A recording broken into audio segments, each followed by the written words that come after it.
বিশ্বের সবচেয়ে রহস্যময় কিছু জিনিস যা দেখলে আপনিও অবাক হবেন। নাম্বার 1, সৌদি আরবে এমন একটি রহস্যময় পাথর আছে যা কোনো জাদুর চেয়ে কম নয়। এই পাথরটি মাঝখান থেকে অতটাই নিখুঁতভাবে কাটা যে মনে হয় কেউ এটাকে কেকের মতো সমান দুভাগে কেটে ফেলেছে। কিন্তু প্রশ্ন হলো, 1000 বছর আগে যখন কোনো উন্নতি প্রযুক্তিই ছিল না, তখন এই বিশাল পাথরটিকে অত নিখুঁতভাবে কাটা কিভাবে সম্ভব হলো?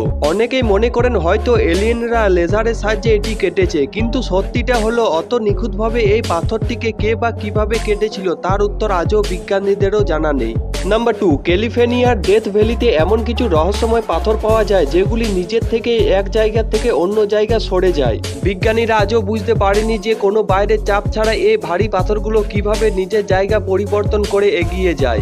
অনেক বিজ্ঞানীর ধারণা হয়তো তীব্র বাতাসের কারণে এমনটা হয়, কিন্তু অদ্ভুত ব্যাপার হলো আজ পর্যন্ত কেউ এই পাথরগুলোকে চোখের সামনে নড়তে দেখেনি। তাই এই পাথরগুলো একা একা কিভাবে সরে যায় তা আজও মানুষের কাছে এক বিশাল রহস্যই হয়ে আছে।